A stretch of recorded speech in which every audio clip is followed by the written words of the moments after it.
ताज्या बातम्यांसाठी ABP माझाला subscribe करा आणि बेल आयकॉन प्रेस करा।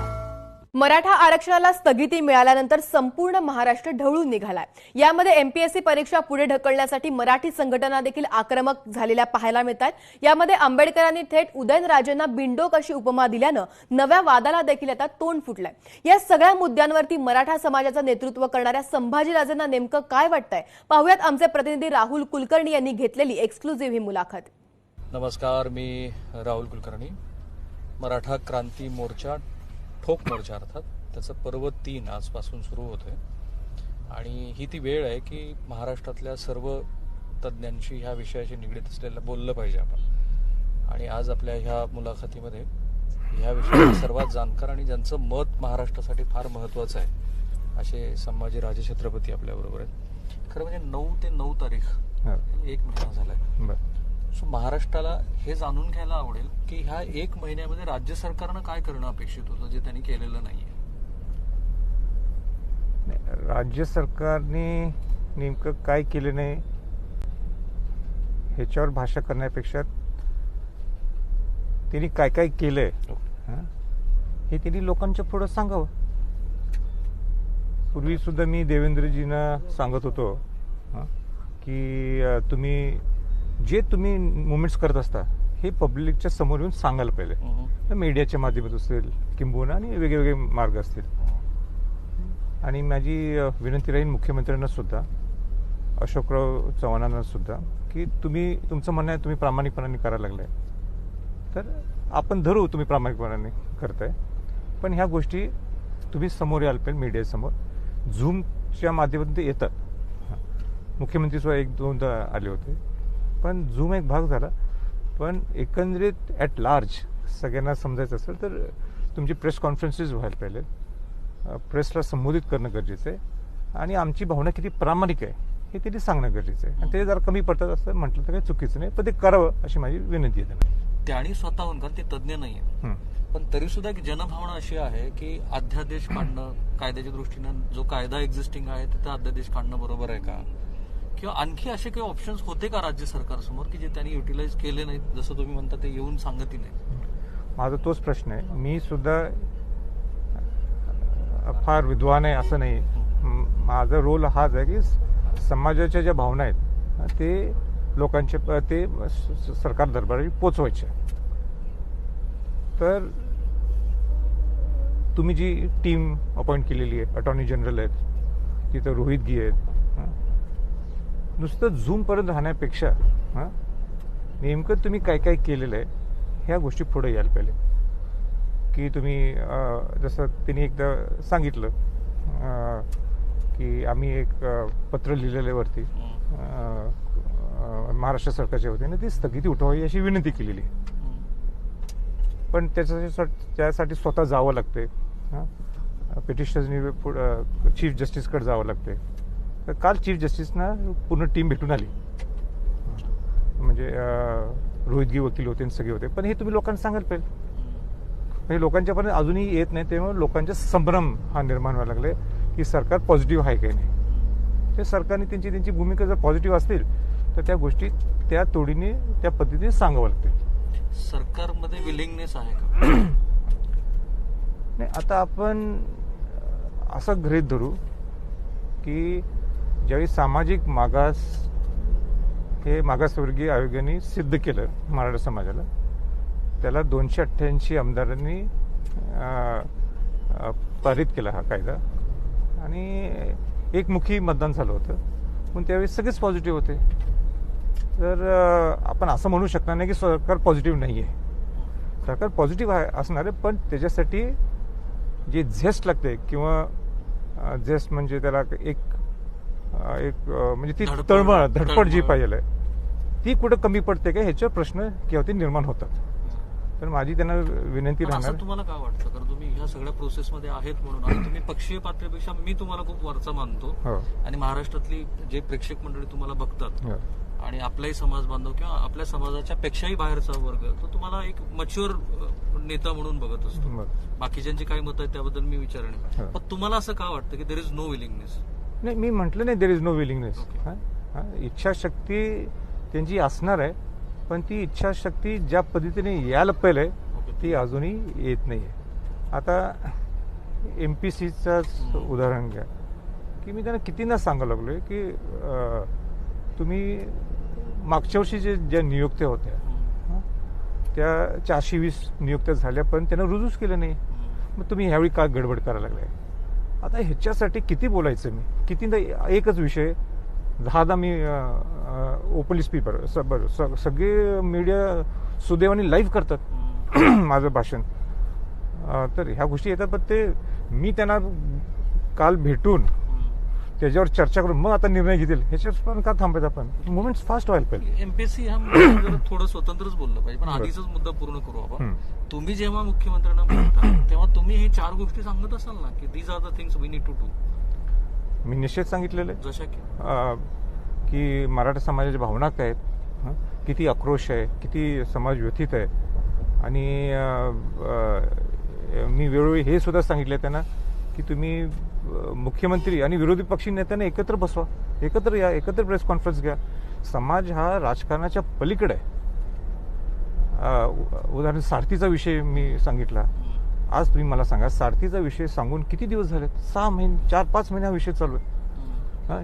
एक आरक्षण हे समतेचा लढा आहे, हा भाग वेगळा. आता सारथी हा खऱ्या अर्थाने मराठा समाज आणि कुणबी समाजाला एक इंडिव्हिज्युअल घडू शकणार आहे, एक व्यक्तिमत्व घडवणार आहे त्या मुलांच्यातलं. तर तिथं काही मुवमेंट नाही सारथीची, तिथं ऑटोनॉमस स्वायत्ता सगळी घालवली आहे. आता कितींदा बोललो मी, कितींदा करायचं? सारथी चालू नये हा असे अनेक विषय आहेत मी त्यांना वेळोवेळी सांगितले. सारथी चालू नये अशी राज्य सरकारमधल्या काही घटकांची भूमिका आहे असं म्हणतात. असं दिसायला लागलं. मला सांगा ज्या गुप्तानी सचिवांनी जे स्वायत्ता घालून टाकली त्याला म्हटलं आम्ही काढून टाका. स्वतः एकनाथ शिंदे साहेब तिथं आलेले, मुख्यमंत्र्यांनी सांगितलं. काय केले तिने? काही केलेलं नाही. परवा 9 कोटी रुपये काय दिले ते सुद्धा बॅकलॉग मागचे होते ते पैसे दिले. म्हणजे तुम्हाला मलाही रस नाही, तुम्ही कधी आरोप प्रत्यारोपात जात नाही. मी जेवढे तुमचे इंटरव्ह्यू बघतो तुमची भूमिका लार्जर ठेवायचा तुमचा प्रयत्न असतो, जास्त रॅशनल असा. पण पुन्हा एकदा प्रश्न असा निर्माण होतो की सारथी सारखी इन्स्टिट्यूशन ही चालू नये अशी कुठल्या घटकांची भूमिका आहे आणि ती का आहे? हा प्रश्न माझ्यासाठी फार म्हणजे महाराष्ट्राला खूप स्पष्टपणे सांगितलं नाही संशोधनाचा हा प्रश्न आहे. शाहू महाराजांच्या नावाने उभा केलेली संस्था ज्याच्यातनं मराठा समाज घडू शकतो. मी तर उलट म्हणेन सारथी इज नंबर 1. आरक्षण हा एक समतेचा लढाई पण हा नंबर 1 आहे ज्याच्यातनं तुम्ही खरे मराठा समाज कुणबी समाजाला एक वेगळा आधार तुम्ही देऊ शकता. ह्याला काय तुम्हाला सुप्रीम कोर्टाकडे जायची गरज नाही. इथं तुम्ही जास्तीत जास्त फंड लावा ना बार्टी सरकार. तुम्ही गेली 6 महिने सांगताय का होत आता ते कोणाचा इंटरेस्ट आहे की सारथी वर्कआउट नाही व्हायला पाहिजे? आता त्यांनाच विचारायला पाहिजे. नाही मी तुम्हाला विचारतो कारण प्रोसेसचा भाग आहात, सुरुवातीपासून ती संस्था. आता परवा अजित पवारांचा मला फोन आला. त्यांनी सांगितलं की ताबडतोब मी ते निंबाळकरांना आणि ते कोण MD त्यांना बोलवले, इन्स्ट्रक्शन दिलेत. आता हे वेळोवेळी मी हेच ऐकायला लागलोय. नाही चालू करायचं बंद करून टाका ना मग. अजित पवारांना रस नाहीये. आता अजित पवारांच्याकडे ती जबाबदारी दिलेली आहे. हो ना, अजित पवारांनी जबाबदारी पार पाड. एक चांगला कार्यक्षम मंत्री आहेत असं आम्ही सुद्धा ऐकलेलं आहे आणि ते करतात सुद्धा. आता त्यांनी त्यांच्या पुढे ही चॅलेंज आहे, ती चॅलेंज त्यांनी स्वीकारली आहे. आता बघू आपण. ते नाही केलं तर मग परत मी आहेच रस्त्यावर. खासदार साहेब एक महत्वाचा मुद्दा जो सुरुवातीलाच मी खूप ट्रेस केला होता तो यासाठी एक परसेप्शन महाराष्ट्रात असं क्रिएट केलं गेलं किंवा आहे त्यात तथ्यांश सुद्धा असू शकतो की मुळात आरक्षण देण्याची जी भूमिका आहे त्यात राज्य सरकारची जेवढी भूमिका आहे त्याहीपेक्षा अधिक केंद्र सरकारची भूमिका आहे. तिथे मात्र कुणीच काही बोलत नाही, खास करून भाजप काही बोलत नाही. मला भाजप काय करते मला काही घेणं देणं नाहीये. मी माझ्या वैयक्तिक संभाजी छत्रपती म्हणून मी नेहमी बोलत आलेलो आहे. प्रथम दर्शनी हे राज्य स्टेट लेवलचा हा प्रश्न आहे. मग राज्य सरकारने तर राज्य सरकारने जोर लावायला पाहिजे.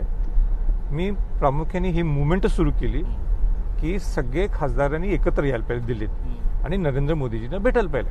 आपल्या व्यथा काय आहेत, आपल्या अडचणी काय आहेत आणि सेंट्रल गव्हर्नमेंटमध्ये सुद्धा काय करता येते का या सगळ्या चर्चा नंबर 2 आहेत. तर प्रथम दर्शनी हा विषय स्टेटचा असल्यामुळे जी काय ताकद लावायची आहे ती स्टेटनी लावायला पाहिजे. फार महत्वाचा मुद्दा आहे. अजूनही असं परसेप्शन महाराष्ट्रात आहे की हा विषय आता राज्य सरकारच्या हातातला अखत्यारीतला नाहीये.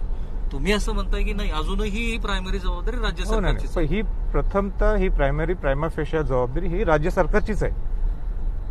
सेंट्रलमध्ये सुद्धा मी कायदा तज्ज्ञ नाहीये पण सेंट्रलमध्ये सुद्धा काहीतरी पर्याय निघू शकतो असं अनेक लोकांचं म्हणणं आहे. त्याच्यावर आपण अभ्यास करू. तोपर्यंत मी नरेंद्र मोदीजींची सगळ्या खासदारांच्या वतीने टाइम मागितलेला आहे. ते लवकर मिळेल ही मी अपेक्षा म्हणजे किती पाहतोय. दिवसापूर्वी मागितलं तुम्ही? हे पार्लमेंट चालू होतं त्यावेळी पण ते मला वाटतं की कोरोनाची महामारी असल्यामुळं त्यांनी सर्व खासदारांना भेट दिली नाहीये. आता काय कारण आहेत मला माहित नाही पण मी प्रयत्न करणार. मी एकटं भेटू शकतोय त्यांना केव्हाही भेटू शकतोय. मला काय तो वादाचा विषय तो वादाचा विषय तोही वाद झाला मतलब नाही नाही नाही मला काय शिवाजी महाराजांचा वंशज आहे मी. त्यांनी मला राष्ट्रपतींना शिफारस केली होती त्यावेळी ते राष्ट्रपती नियुक्त खासदार मी असं कधी झालो. होत नाही की नाही छत्रपती नाही नाही वंशज आहेत आणि नाही, त्यांना नाही, तो जो नाही. ते महाराष्ट्रात मला एका परत- आजपर्यंत रेकॉर्ड आहे. मला एका दिवसात अपॉइंटमेंट त्यांनी दिलेलं आहे पण मला एकटं जायचं नाही कारण का हा विषय माझा एकट्याचा नाही हा विषय समाजाचा आहे आणि सर्व खासदारांची जबाबदारी आहे आणि म्हणून त्यांना घेऊन जायचं हे तिथं जे जरा कायदा तज्ज्ञांकडनं आपण अभ्यास करू. सेंट्रल गव्हर्नमेंटला आपण इंटरव्ह्यू करायला लावू शकतो का हे पुढचे टप्पे आहेत पण प्रायमा फेशिया हा राज्य स्तरावरचा प्रश्न आहे. सुप्रीम कोर्टामध्ये आपण आपली बाजू अजूनही ठामपणाने मांडायची आपल्याला संधी आहे. ही स्थगिती काय कायमपणाने स्थगिती दिली नाही. 1 वर्षाची स्थगिती आहे. 5 जणांच्या खंडपीठाकडे हा विषय गेलेला आहे. तिथं कशी आपण आरक्षणाची बाजू मांडू शकतो ह्याची जोरात तयारी व्हायला पाहिजे. कोऑर्डिनेशन नाहीये. आता जीएडी सामान्य प्रशासन जे आपण म्हणतो आज तिचा सचिव नाहीये. का सचिव नाहीये? मला आठवते की मी स्वतः सुप्रीम कोर्टाच्या ज्यावेळी सुनावणी होत होती मी न चुकता सगळ्या सुनावणीला गेलो तिथं शिवाजीराव दोंड म्हणून पूर्वीचे जीएडीचे सचिव होते. ते तिथे आठवडाभर अगोदर यायचे. सगळे सिस्टम लावायचे कोऑर्डिनेशन करायचं. रोहित गी असतील महाराष्ट्राचे वकील असतील त्यांचा सल्ला घ्यायचे. मुवमेंट्स प्लॅन व्हायचे. ह्या मुवमेंट्स काय होत नाहीत हे निश्चितपणे दिसते. त्रयस्थ पत्रकार म्हणून मी असं समजतो तुमच्या बोलण्यात एकतर समज नाहीये विलिंगनेस नाहीये किंवा कोणाला तर काही करायचंच नाहीये. आता तिने आता हा पॉईंट तुम्हीच प्रश्न केलाय तर तुम्हीच त्यातला मार्ग तुमच्या बोलण्यात जे मला जाणवतं नाही माझं काय जेएडीकडे माणसं अपॉइंट करणं ही काही फार अवघड बाब नाहीये. आता जीएडीने यायला पाहिजे तिथं. आता जीएडीचा सचिव अपॉइंट नाही पण कोणाकडे जबाबदारी दिली आहे कोण तिथे येते कोण कोऑर्डिनेशन करते काहीच अंदाज लागत नाही. नुसतं ईजी म्हणतात अटॉर्नी जनरल म्हणतात आम्ही आमच्या पूर्ण प्रामाणिक आम्ही प्रयत्न चालू आहे. परवा मी स्वतः सांगितलं समाजाला कोणीही सुप्रीम कोर्टचे जे आपल्यासाठी वकील आहे जे आपल्यासाठी लढा द्यायला लागले त्यांच्याबद्दल कोणी बोलायचं नाही. त्यांच्यावर पूर्ण विश्वास यायला पाहिजे मॉरल सपोर्ट द्यायला पाहिजे ते आम्ही करणार ना आणि तशी मुवमेंट मी सुरू केलेली आहे. पण काहीतरी तिथं गडबड आहे कोऑर्डिनेशनची. ठीक आहे. मग माझा एक प्रश्न तुम्हाला असा आहे श्री देवेंद्र फडणवीस मुख्यमंत्री असताना मराठा समाजाला आरक्षण मिळालं ते ह्या सरकारमध्ये टिकलं नाही टिकवता आलं नाही हा जो आरोप आहे तो बरोबर आहे का? नाही तसं मी म्हणणार नाही टिकवता आलं नाही कारण का त्या वरच्या लेवलचे विषय सर्वोच्च न्यायालयातल्या बाबी आहेत आणि कशी अनेक लोकांची त्याच्यावर वाद आहेत प्रतिवाद आहेत की तिथं व्यवस्थित मांडणी झाली नाही. सरकारचं म्हणणं आम्ही मांडणी व्यवस्थित केली. माझं उलटं म्हणणं आहे मागचं काढण्यापेक्षा आता पुढं काय करता येते ह्याच्याकडे लक्ष केंद्रित करणं गरजेचं आहे. पूर्ण ताकद लावून आपली बाजू तिथं मांडायला पाहिजे. रोहितगी वकील यांच्याकडे सुद्धा माझा निरोप गेलेला आहे. त्यांना सांगितलं आमच्याकडून पूर्ण तुम्हाला सपोर्ट आहे. कोणी तुमच्याबद्दल निगेटिव्ह बोलणार नाही आणि तुम्ही जी ताकद लागणार आहे तुम्हाला मराठा समाजाचे वकील पाहिजे असले आम्हाला सांगा ते आम्ही त्यांनाही देतो पण बाजू भक्कमपणाने तुम्ही तिथं मांडावी अशी मी त्यांना विनंती केली. कारण ज्या वेळेला निकाल आला त्या निकाल पत्रावरती श्री शरद पवार हे थेटपणे त्यांनी काही कमेंट नाही केली पण सूचक हे वक्तव्य केलं. ते वक्तव्य असं होतं की ज्या पद्धतीचे निकाल खास करून आरक्षणाच्या संदर्भात आले ते आणि हा आलेला निकाल ह्याच्यामध्ये बरंच अंतर आहे आणि त्या अंतरावरून महाराष्ट्रात त्याही टप्प्यात चर्चा झाली आणि आजही टप्प्यात वेगवेगळ्या पातळीवरती चर्चा होत राहते. तुम्ही त्या निकालाकडे कसं पाहता?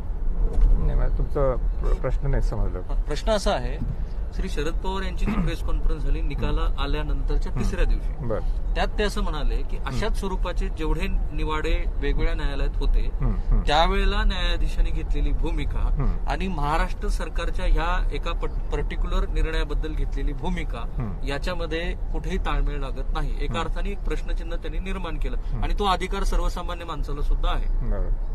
एक जनरली फिलिंग आहे की मी सुद्धा विषय हा रेस केला होता पार्लमेंटला की तामिळनाडूसारख्या ठिकाणी 69% आरक्षण आहे आणि ते 30 वर्ष आजही सर्वोच्च न्यायालयात पेंडिंग आहे. आज EWS सारखा 10% सारखा सुद्धा आरक्षणाचा विषय आज सुप्रीम कोर्टात पेंडिंगच आहे. तोही चॅलेंज्ड आहे. आपला का निर्णय असा झाला फास्ट? आपला निर्णय असा का फास्ट झाला? तुमचं काय मत आहे? फिजिकल हिअरिंग व्हायला पाहिजे होती, व्हर्च्युअल हिअरिंगवर सगळं झालं. तेच काय कळत नाही, मलाही समजत नाही. शेवटी सर्वोच्च न्यायालयाच्या बद्दल आपण काय बोलू शकत नाही. शेवटी सर्वोच्च न्यायालयाचा निकाल हा निकाल असतो आणि ते आपण मान्य करावं लागते. पण म्हणून सरकारला मी हेच सांगितलं की तुम्ही स्ट्रॉंग राहा आणि तुम्ही चांगल्या पद्धतीने मांडा आणि सांगा की ही स्थगिती उठवा. ठीक आहे. आज समाज एकदम व्यथित आहे आणि महाराष्ट्रातलं एक समतेचं वातावरण पूर्ण बिघडलेलं आहे. करेक्ट. मी हाच प्रश्न तुम्हाला पुढच्या टप्प्यात विचारणार होतो की पूर्वीचे आंदोलन आणि आता याच्यात बेसिक फरक असा दिसतोय की हळूहळू महाराष्ट्रातलं जे सामाजिक वातावरण आहे ते बिघडत चाललंय. कोण जबाबदार? नाही, जबाबदार कोण आहे ह्याच्यापेक्षा सगळ्यांनी एक यायला पाहिजे, एकसंघ व्हायला पाहिजे. अनेक लोकांनी अनवॉन्टेड स्टेटमेंट्स कोणी करू नये. जसे की आता ज्याच्यात ओबीसी आणि मराठा समाजात वाद लागेल. मी नेहमी माझ्याबद्दल ज्यावेळी बोलतो, मी माझ्या सगळ्या भाषणात की बहुजन समाजाला जोडण्यासाठी माझा प्रवास आहे. जे शिवाजी महाराजांनी 18 पगडजात 12 बलुतेदारांना घेऊन स्वराज्य निर्माण केलं, राजर्षी छत्रपती शाहू महाराजांनी बहुजन समाजाला न्याय दिला, त्याच्यात मराठा समाजाचा समावेश आहे. आज मराठा समाजाला बाहेर फेकले गेले. आता ठरलंय की आपल्याला ओबीसी मधनं आरक्षण घ्यायचं नाहीये, आपल्याला एसीबीसी मधनं घ्यायचंय. मग कोणीतरी असे स्टेटमेंट्स केले की परत ओबीसी आणि मराठा समाज वाद लागला. तुम्ही फार पर्टिक्युलर आहात की मराठा समाजाला ओबीसीतनं आरक्षण नको आहे. हे तुमचं मत आहे. 100%. आणि तरीही काही मंडळी जे आंदोलनात आहेत हो. ती हे स्टेटमेंट करतात, whether there is any motto. आता ते मला माहित नाही ना का करतात, हेच मला कळत नाहीये की करू नये. आपण एसीबीसी काय घेतलंय, हा वेगळा प्रवर्ग आहे. ST SC OBC सोडून नवीन प्रवर्ग तयार झालेला आहे. म्हणून आपला जो काय अधिकार आहे, जो काय आपला हक्क आहे, तो आपण एसीबीसीच्या माध्यमातून मागायचा आहे. ज्याला 12 आणि 13% आपल्याला आरक्षण हायकोर्टाने ओके केलं होतं. पण आणि नवीन काहीतरी विषय काढायचा आणि डायव्हर्ट करायचा विषय, हे चुकीचं आहे. आणि न कळत ते ओबीसी आणि मराठा समाजमध्ये परत साशंकता निर्माण होते. त्यांना भीती वाटते की बाबा आमच्यातनं घ्यायला लागलेत का? अजिबात तसं काही नाही. तुम्हाला भीती वाटते महाराष्ट्रात काही अनवॉन्टेड गोष्टी होतील? होऊ नयेत, मी ह्या मताचं आहे. आणि माझा पहिल्या दिवशीपासून प्रामाणिक प्रयत्न आहे. मी जे महाराष्ट्र पिंजून काढला 2007 पासून, तो हेतूच आहे की सुखाने आपण एकत्र नांदायला पाहिजे. जे शिवाजी महाराज शाहू महाराजांची भूमिका होती. आज मला वाईट वाटतं ज्यावेळी स्पेशली मराठवाड्यात आलो की दलित आणि सवर्ण हा शब्द येतात. आम्ही कोल्हापुरात शाहू महाराजांची देण असल्यामुळं हा विषयच नाही आहे तिथं. आम्ही बहुजन म्हणतो, जातीचं आम्ही बघतच नाही. सगळ्या जातीतल्या लोकांनी एकत्र कसं राहता येईल या दृष्टिकोनातून सगळ्यांचा प्रवास असतो. म्हणजे आदर्शवादी राज्यात ह्याच गोष्टी असतात आणि शाहू महाराजांसारखं मोठं आदर्श उदाहरण तर महाराष्ट्रात नाहीये. परंतु आता जे वातावरण तयार होत चाललंय, एकीकडे ओबीसी संघटना फार आक्रमकपणे उतरत आहेत, जे मागच्या 2 आंदोलनात दिसत नव्हतं इतक्या थेटपणे की नाही असं नाही व्हायला पाहिजे. आणि आता मात्र मराठा समाजातला काही घटक हा फार आग्रहाने तो मागणी करतो. नाही, पण मला वाटतं ते कमी आलं आता. मी परवा मुख्यमंत्र्यांना सुद्धा सांगितलं बोलता आणि इव्हन पब्लिकली बोललो की ज्यावेळी मी मुख्यमंत्र्यांना भेटायला गेलो होतो त्यावेळी सगळे ओबीसीचे नेते एकत्र आले भेटायला. काय गरज आहे ना भेटायला? तुम्ही मेसेज चुकीचं देते समाजात. तुमच्याकडे घ्यायचंच नाही. एसीबीसी क्लिअर कट आहे, तुम्हीच पारित केलेला हा कायदा आहे. सामाजिक मागास सिद्ध झालंय मराठा समाजाने. तुमच्यातनं काही घ्यायचंच नाही तर कशाला तुम्ही एकत्र भेटता? आणि ही वेळ नाही ना तुम्ही सगळे ओबीसी नेते एकत्र आले. हा मेसेज चुकीचा जातो ना. आता ह्या क्षणाला हा ऑप्शन नाहीये का की केंद्र सरकारनं जे आर्थिकदृष्ट्या मागास या प्रवर्गाचं आरक्षण निर्माण केलंय त्यातनं फॉर द टाइम बिंग जोपर्यंत सर्वोच्च न्यायालयात ते ठरत नाही, ते होऊ शकत नाही. एक तर EWS जो 10% म्हणजे दिलेलं आहे, आरक्षण दिलेलं आहे, ते एका जातीसाठी होऊ शकत नाही. ते कुठले आहेत की जे महाराष्ट्र समाजातले 52% आरक्षण धरलं तर 48% जे राहतात ओपन त्यांच्यासाठी. आणि ते जर तुम्ही आणि तसं असं GR निघालेलं आहे, तुम्ही एसीबीसी घेतलं तर तुम्हाला मग EWS मिळत नाही. आता तुम्ही ह्या मिनिटाला EWS जर घेतलं आरक्षण, उद्या सर्वोच्च न्यायालय सुद्धा ते चॅलेंज होऊ शकते किंवा म्हणू शकते सर्व तुम्ही ऑलरेडी घेतलेलं आहे आरक्षण, मग इकडे कशाला परत यायला लागलेलं आहे फॉर द टाइम बिंग. हा, काही वेळासाठी. मग मी काल जे थोरात जे आहे, थोरात साहेब जे ह्याचे सल्लागार आहेत, आपल्या सरकारला मी त्यांना म्हटलं तुम्ही आम्हाला लिहून द्या की EWS जर तुम्ही ह्या वर्षी फॉर द टायमिंग घेतलं तर आपल्याला काय पुढं ACBCला धोका होणार नाही.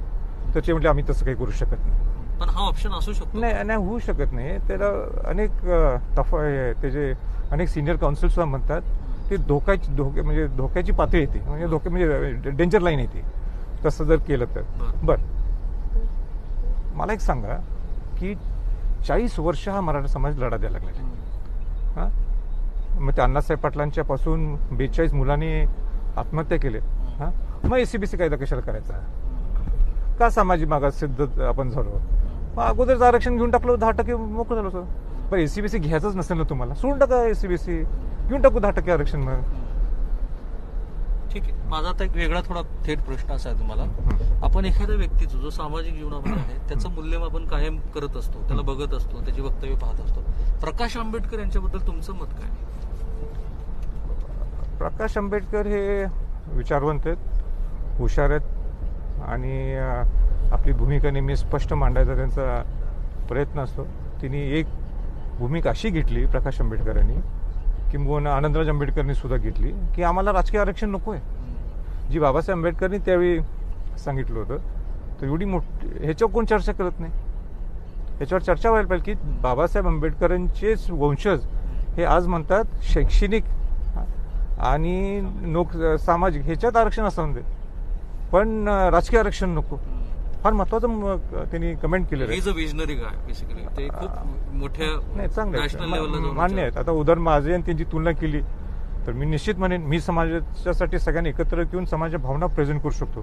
पण इंटेलेक्च्युअलिटी म्हटलं तर निश्चित ते त्यांच्या ह्याच्यात. ठीक आहे. श्री खासदार उदयनराजेबद्दल तुमचं काय मत. उदयनराजे हे आमचे बंधू आहेत. छत्रपती घराण्यात त्यांचा जन्म झालेला आहे. ते त्यांच्या परीने मी माझ्या परीने समाजाचं काम करत असतो. ठीक आहे. नाही मी हा प्रश्न ज्या वेळेला तुम्हाला केला आणि महाराष्ट्रातल्या प्रेक्षकांनाही मला ते सांगायचं की काल जे वक्तव्य प्रकाश आंबेडकर यांनी केलं त्याच्या मागची पार्श्वभूमी आपण नीट समजून घ्यायला पाहिजे आणि तीही नीट समजून घेतली गेली नाही. किमान ते जाणवतं त्यांच्या बोलण्यात. त्यांनी जो बिंडोक अशा अर्थाने शब्द वापरला तो मूळच्या आरक्षणाची कॉन्सेप्ट उदयनराजे यांनी समजून घेतली नाही अशा कॉन्टेक्स्टमध्ये. हे बरोबर आहे. एक तर जे प्रकाश आंबेडकर जे बोलले हे ते बाबासाहेब आंबेडकरांचे वंशज आहेत. ते राजश्री छत्रपती शाहू महाराज आणि बाबासाहेब आंबेडकरांचे जिव्हाळ्याचे संबंध होते. त्याचा अर्थ की छत्रपती घराण्याचे संबंध असे बाबासाहेब आंबेडकरांचे वंशज हे जे वाक्य त्यांनी वापरलं हे अशोभनीय आहे. त्यांना शोभत नाही आणि ते हुशार आहे. He did this deliberately. आता ते मला माहित नाही पण उदयनराजेंनी जे स्टेटमेंट केलं असेल अगोदर ते का केलं हे त्याच्यावर मी काय म्हणजे भाष्य करू शकणार नाही. त्याचं प्रॅक्टिकलिटी ते स्वतः सांगू शकतील. पण मला जर विचारलं तर ज्याच्यासाठी आरक्षण दिलं होतं राजश्री शाहू महाराजांनी त्या वंचितांच्यासाठी 100 वर्षाच्या अगोदर आज ही बहुजन समाज आज इतक्या अडचणीतनं चाललेलं आहे ज्याच्यासाठी माझा लढा आहे की मराठा समाजाला सुद्धा त्याच्यात घ्यायला पाहिजे. कारण 80% हा मराठा समाज गरीब आहे. म्हणून जो दृष्टिकोन होता म्हणजे आरक्षणाचा तो अजूनही सफल झालेला नाही. म्हणून या मिनिटाला हे सगळ्यांचं आरक्षण काढून टाकणं हे या मताचं मीच होता नाही. अच्छा ते एक्झॅजरेटिंग आहे जरी कुणीही केलेलं असलं तरी ते. हा म्हणजे ते का त्यांनी का केलं असेल ते स्वतः सांगतील. त्यांची काय भूमिका होती. असं मत की आरक्षण संपलं नाही पाहिजे अजून समाजाला आरक्षणाची गरज आहे. आज जसं मराठा गरीब आहे तसं अनेक जातीतले लोक म्हणजे दुर्बल घटकातले लोक असतील म्हणजे आदिवासी असतील शेड्यूल कास्टमध्ये असतील शेड्यूल ट्राईबमध्ये असतील OBC मध्ये असतील आज फार गरिबी आहे त्यांच्यात. प्रकाश आंबेडकरांनी इतकं टोकाचं स्टेटमेंट का करावं. कारण त्यात तुमचा रेफरन्स आहे म्हणून मी तुम्हाला हा प्रश्न विचारला. नाही माझ्याबद्दल ते काय जनरल कॅज्युअल बोलले पण मी म्हटलं ना त्यांना ते स्टेटमेंट करायचं होतं तर तो शब्द चुकीचा वापरला त्यांनी. आणि ते इतके वैचारिक आहेत बाबासाहेबांचे वंशज आहेत आणि असे स्टेटमेंट करणं ते मला सुद्धा आवडलेलं नाही. ठीक आहे. पण त्यांनी तुमच्याबद्दलचा जो मुद्दा मांडला तो असा की तुम्हाला थोडक्यात आपल्या साध्या प्रेक्षकांना कळत, तुम्हाला ज्या गावाला जायचंय त्या गावाला जाण्याच्या आधी तुम्ही इतर रस्तेच सगळे सांगत राहता लोकांना. माझी स्टाईल आहे काम करायची. अच्छा. मी काय नुसतं मराठ्यांना घेऊन जाणार नाही, मी बहुजनांना घेऊन जाईन. मराठा समाजात असणारे अनेक विषय असतील कनेक्टेड, ते घेणार. का तुम्हाला आपली राजकीय आयडेंटिटी एस्टॅब्लिश होऊ नये असं करायचं? नाही, राजकीय आयडेंटिटीचा काही इथं विषयच नाही ना. मी राजकारणाच्या पलीकडे काम करतो. आज मला सांगा की शाहू महाराजांची भूमिका बहुजन समाजाची कोणी मांडली पहिल्यांदा देशात? मी मांडली आहे. राजे शाहू महाराजांचे आणि बाबासाहेब आंबेडकरांचे काय संबंध होते हे कोणी मांडले आजपर्यंत देशात? पहिल्यांदा संसदमध्ये मी मांडलंय. तर मी राजकारणाच्या पलीकडे थोड्या गोष्टी करत असतो आणि त्या पद्धतीने मी माझं काम चालू आहे. कदाचित त्यांच्या त्या बोलण्यात एक असा मेसेज द्यायचा प्रयत्न आहे का की तुमचा भाजपा बरोबर तुमचं जे असोसिएशन आहे ते तुम्ही कायम डिस्टन्स करायचा प्रयत्न करता आणि म्हणून मग बऱ्याच वेळेला जिकडे जायचंय तुम्हाला त्याच्याऐवजी इतर काही मुद्दे सांगता पण जायचं तिकडेच असतं? ते हुशार आहेत ना, ते बिटवीन द लाईन्स. आता काय घ्यायचं ते आपण ऐकू, समजून घेऊ. जसं तुम्ही प्रश्न केले, आज जर मी चिंतन करतो की यांची बिटवीन द लाईन्स म्हणजे त्यांच्या वाक्यातनं आपण काय घ्यायला पाहिजे. तुम्ही काय घेतलं? मी काय घेतलं? मी म्हटलं आपल्याबद्दल त्यांनी कॉग्निजन्स घेतला, काय ती संभाषणांच्यावर बोलू. अत्यंत महत्वाचा कॉग्निजन्स आता घेण्याची गरज आहे, ते म्हणजे एमपीएससीच्या परीक्षा. उद्या त्या परीक्षा होणार आहेत. बहुसंख्य वर्गांना असं वाटतं, जे नॉन मराठा तर आहेत, की त्यांना असं वाटतं की नाही परीक्षा झाली पाहिजे, कारण बऱ्याच जणांचा एज हा फॅक्टर आहे. मराठा समाजातलाही काही घटक असा आहे जो आता मंदार गोंधारे यांच्याशी बोलताना किंवा नांदेडमध्ये बोलताना त्या मुलांना असं वाटतं की नाही ह्या वेळेला परीक्षा झाली पाहिजे. दुसरं ऑप्शन काय, जो प्रकाश आंबेडकरांनी सांगितलं आणि बाकी तज्ञ बोलतात, पण त्याच्याबद्दल आपण नंतर बोलू. तुम्हाला असं नाही वाटत का की दिस इज एक्स्ट्रीम, म्हणजे हे असं नाही व्हायला पाहिजे की परीक्षा कशी काय रद्द करू शकतो? नाही, मी सगळ्या समाजातल्या लोकांना घेऊन जाणारं माझं व्यक्तिमत्व आहे. मला एक पहिला प्रश्न तुम्ही सांगा राहुल, की मागच्या वर्षी 420 जागा एमपीसीच्या थ्रू क्लिअर झाल्या आणि त्यांच्या नियुक्त्या झाल्या होत्या, नुसते रुजू झाले नाहीत. का झाले नाहीत? 6 महिने झालेत, 8 महिने झालेत. पहिलं त्यांना तर अपॉइंट करा. पण ह्या दोन वेगळ्या स्वतंत्र गोष्टी आहेत ना. नाही, पण मला मग तुम्ही नवीन भरती का करायला? एक तर करोनाची महामारी आहे. आता विद्यापीठाची परीक्षा होत आहे. नाही, ऐका ना, करोनाची महामारी आहे. मुलं कुठे आहेत शिकायला? एका कुठल्या ग्रामीण भागात शिका. बहुतांश ग्रामीण भागातनं लोक येतात. आज विभागीय कार्यालयात यायचं म्हटलं तर 300-400 किलोमीटर अंतर आहे, 200 किलोमीटर अंतर आहे. हे ना, उद्या काय गडबड झाली, करोना लागला, करोना बाधित झालेला जबाबदार कोण? तुम्ही बरं, पण मी म्हणतो की तुम्ही या 6 महिन्यात त्यांना अभ्यास करायला कुठे इन्फ्रास्ट्रक्चर मिळालंय? शहरात कुठे येऊ शकलेत ते? माझं असं मत आहे की राज्य सरकारला कोंडीत पकडण्याचा हा प्रयत्न. मी म्हणतोय, नाही म्हणत नाही त्यांना. मी म्हटलं काय केव्हा की घ्यायच्याच नाहीत असं नाही म्हटलं. मी म्हटलं एक थोडे महिने पुढे टाकला तुम्ही. आरक्षणाचा काही संबंध नाही, तुमच्या भूमिकेचा फक्त कोरोनाशी संबंध, कोरोनाशी संबंधित आहे. आणि वय मर्यादा वाढवा ना.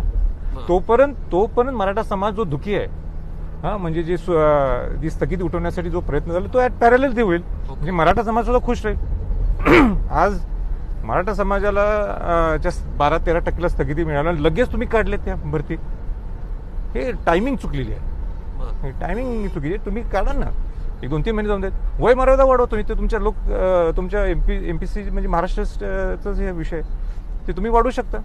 ज्यांचं 33 आहे तिथं 35 करा. यात एक सजेशन असं आलं की फॉर द टाइम बिंग आपण परीक्षा कॉन्डक्ट करूया, निकाल लावूया, नियुक्त्या पण देऊया, आणि ज्या वेळेला सर्वोच्च न्यायालयाचा निकाल येईल त्या निकालाच्या अधीन राहून त्याही वेळेला जागा वाढवणं शक्य आहे, किंवा जशा अर्थाचा निकाल येईल तसे ऑप्शन्स आपल्याकडे आहेत ना.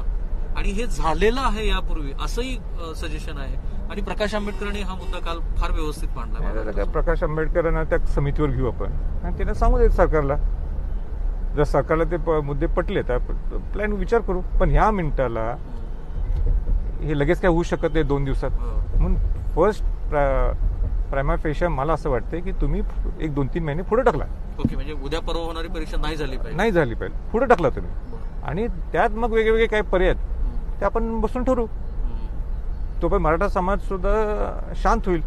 त्यांना सुद्धा वाटेल बाबा आत्ताच आमच्या 12-13% उडवलेत किंवा उडलेत आणि लगेच तुम्ही हे घ्यायला लागलेत, परीक्षा घ्यायला लागलेत. आज 42,000 लोक आहेत त्याच्यापैकी 2,60,000 पैकी जिने एसीबीसीच्या थ्रू मागणी केली. हाही विषय क्लिअर नाही. आता खास करून मुलींच्या बाबतीत हा प्रश्न असतो की ज्यांचं एज बार लवकर आहे त्यांना जर ही संधी नाही मिळाली तर मग म्हणून कुटुंब फोर्स करतं. बघा, आज या 6 महिन्यात 4दा का 5दा या पुढे ढकलले. तर आणि 1-2-3 महिने ढकला, एवढीच माझी विनंती आहे. मी कायमस्वरूपी बंद करा असं सुद्धा म्हटलं नाही आणि वय मर्यादा वाढून द्या. शेवटचा माझा प्रश्न आहे, बऱ्याच वेळेला आंदोलन कुठल्याही स्वरूपाचे झाले की कुणीतरी त्याच्या मागे आहे अशा अर्थाची चर्चा होत असते. यावेळेला चर्चा अशी आहे की हे महाराष्ट्रातलं आंदोलन हे भाजप पुरस्कृत खूप जास्त आहे. संभाजीराजेंच्या बद्दल विचारायचं म्हटलं, मी ओपनली बोलतो की मी राष्ट्रपती नियुक्त खासदार आहे आणि मराठा समाजाच्यासाठी माझा लढा आज नाही 2007 पासून आहे. मी राजकारणाच्या पलीकडे जाऊन समाजासाठी काम करतो आणि ज्यांना हे वाटत असेल तसं तर ते त्यांचं सोच आहे. माझा तर तो विषय नाही आहे. मी प्रामाणिकपणे काम करतो. मला एकदाही तुम्ही दाखवून द्यायला पाहिजे, एकदाही एक उदाहरण सुद्धा दाखवून द्यायचं की संभाजीराजेंनी हे भाजप पुरस्कृत किंवा आणि काय पुरस्कृत हा हेतू ठेवून मी काम केलेलं आहे. आयुष्यात करणार नाही आणि मला वाईट सुद्धा वाटते. ठराविक लोक आता मला टार्गेट करायला लागले, आपल्या समाजातले लोक. वाईट वाटते. तर 2007 पासून मी घरी 5 दिवस सुद्धा राहत नाही. लाखो किलोमीटर प्रवास करतो. कोणासाठी करायचा? त्यांचं टार्गेट करणं इंटेन्शनल. आता त्यांना माझ्या शुभेच्छा आहेत. TRP वाढवायचं असेल त्यांना. एकच मी दिसतो. ते कुठल्या राजकीय पक्षाशी निगडीत आहेत का कसं? सगळे एकत्रित काही माहित नाही, आहेत अशी बरेच इकडे तिकडे करणार. इंटेन्शनली करतात तुमच्या प्रतिमा. त्यांना मीच दिसतो ना बोलायला. ठीक आहे, माझ्या त्यांना शुभेच्छा आहेत, पण त्यांना हे माहित नाहीये की मी शिवाजी महाराज शाहू महाराजांचा वंशज आहे आणि शिवाजी महाराजांना सुद्धा त्या विरोध झाला होता, राजे शाहू महाराजांना विरोध झाला होता. मला सुद्धा विरोध करत असेल करून दे. धन्यवाद. फार दीर्घ ही मुलाखत आपण यासाठी घेतली की ह्या सगळ्या आरक्षणाच्या अनुषंगाने महाराष्ट्रात आता जे प्रश्न तयार होतात ते फार वेगवेगळ्या पातळीवरचे प्रश्न आहेत आणि संभाजी राजे छत्रपती यांच्याशिवाय अधिकारवाणीनं बोलण्यासारखं ह्या विषयावरती आवाज आता सध्या नाही आहे. त्यांनी आपल्या भूमिका फार स्पष्ट मांडलेल्या आहेत आणि त्यांचं असं म्हणणं आहे की जी विलिंगनेस राज्य सरकार दाखवत आहे त्याच्यात आणखी वाढ व्हायला हवी. बाकीचे बरेचसे मुद्दे तुम्ही पाहिलेच आहेत. कॅमेरामॅन काकासाहेब कांबळेसह मी राहुल कुलकर्णी, ABP माझा, तुळजापूर.